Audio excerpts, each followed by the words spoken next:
Hey everyone, it seems like forever since I've recorded one of these. I don't think I've recorded one this year so far, even though some videos have obviously gone up. So it's already April and a lot's been happening.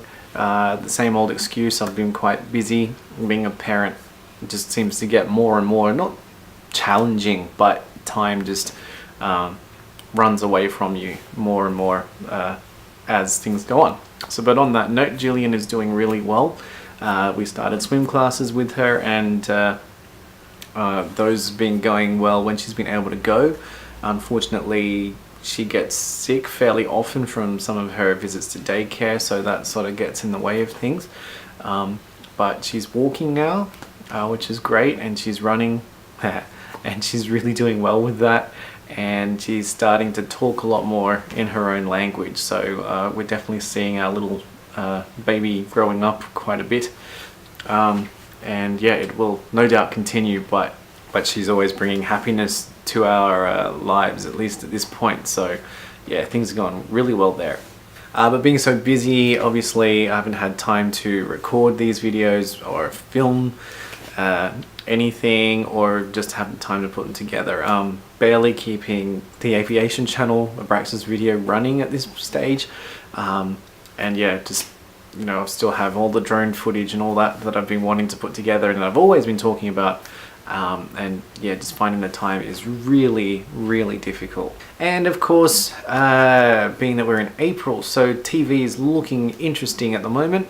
We're past halfway through seasons 2 for the Orville and Star Trek Discovery, and we've got Game of Thrones is about to start up for its final season. So it's been a while since that's been on TV. Looking really forward to that. All kind of bittersweet though, in that series will be finishing up, but I'm sure it's going to be pretty epic.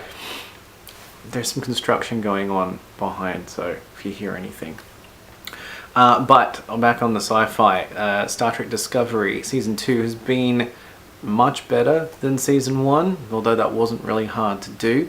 They're unraveling some sort of mystery, and it's interesting to see where it's going to go. It's still not entirely fitting into the canon exactly, but it's doing a much better job of it. And of course we have some familiar faces have come back to this show. We've got Captain Pike, we've got Spock, and there have been a few other little tributes to the original series as well. So it's been good. It's been better.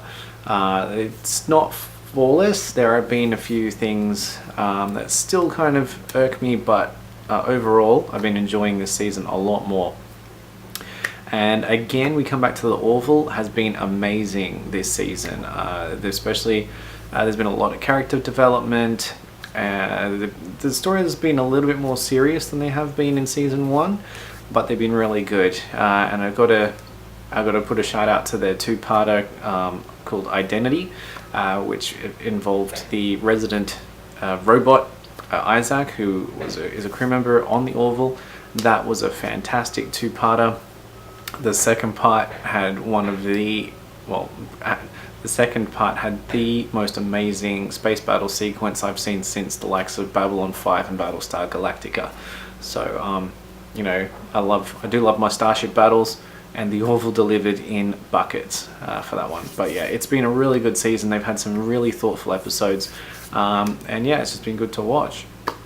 So when they wrap up, we'll be into Game of Thrones. We'll probably find some other shows to watch as well to fill in the blanks, and yeah, then it's the long wait until well, I guess Discovery has Season 3 confirmed. We don't know about the Orville yet, and of course there is the new Picard show that I think is due for the end of 2019, if nothing goes wrong with their production.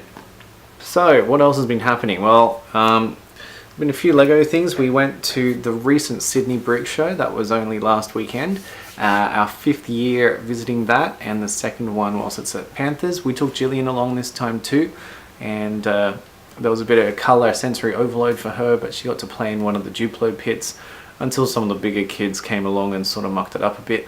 But it was a good fun afternoon out, and again, really great to see some of the creations that were on display. Some that had been out to previous shows, but it was good to see them come back. There was the massive Golden Gate Bridge, and you know, there were displays from exhibitor regulars. A mate of mine who brings something new every year had a really cool display as well. There's always something great to see. So yeah, that was really cool. And I also managed to get the March special release, which is the Ford Mustang, which is a really great kit. It came with this nice little key ring. But yeah, this is definitely a kit that didn't really expect, but when it came out I knew I had to have it. So there's the box anyway. And unlike the Aston Martin DB5 from last year, this, you can tell straight away, is a Ford Mustang. And what I also like about it is that you can customize it too. So no doubt if you're into Lego, you've probably seen all the videos about this already. It looks like it'll be a fantastic kit to build. I just don't know when I'm going to get around to it. I have so many other kits in the pipeline to be built as well, like the Beetle, the Ferrari F40 and a couple of others, the Apollo 11, Space Shuttle, all sorts of things. So when I get the time. I celebrate my birthday in March, so in other news I got a few things for that. Of course, the Mustang being one of those. And Eleanor was kind enough to get me some drone related stuff. So there was a Dronescapes book, which is just full of drone photography. It's pretty cool. And she also got me this really cool shirt, which says drone pilot in the form of the Top Gun logo. So that's kind of cool as well. Now, the only downside to that is that in late January, whilst I was out with my friends where we go droning, the Phantom 3 met its ultimate end. We were flying over a beach in down on the south coast, and yeah, basically the Phantom fell out of the sky. And all I could put it down to is that, well, I was using a different set of blades. They were DJI branded, but I don't know, just something didn't seem right about them, and it looks like one of them came loose at maximum height, and the drone fell down to the beach below. Thankfully there were no people around. The drone was recovered, but not before being filled with sand and washed over by the tide as well. So in the time since then, I've actually managed to sell off the batteries, the ND filters, and someone even bought the drone itself. So I'm just trying to sell off all the parts from the Phantom 3 so that I can fund its replacement. I'm not intending to replace it with another Phantom 3. I want something smaller and newer. But yeah, that's taking a little bit of time. We're a little bit financially tight, restricted at the moment. But I'm hoping that it won't be too long before I'll have a new drone and be able to get back out there again. In the meantime, of course, I have plenty of footage from our previous adventures. I just don't have the time to put it all together.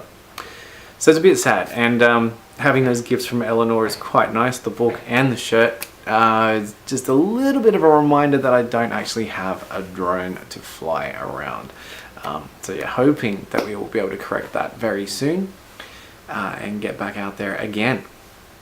So it's been a little bit rambly, but just sort of an update on what's been happening.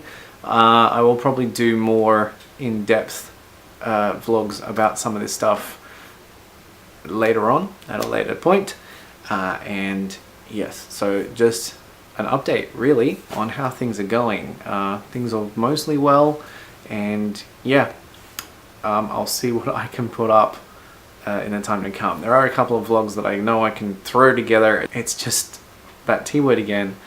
I just need the time to be able to do it. Anyway, that's it for this one. Hope you're all keeping well. I'll see you when I get around to it. Cheers.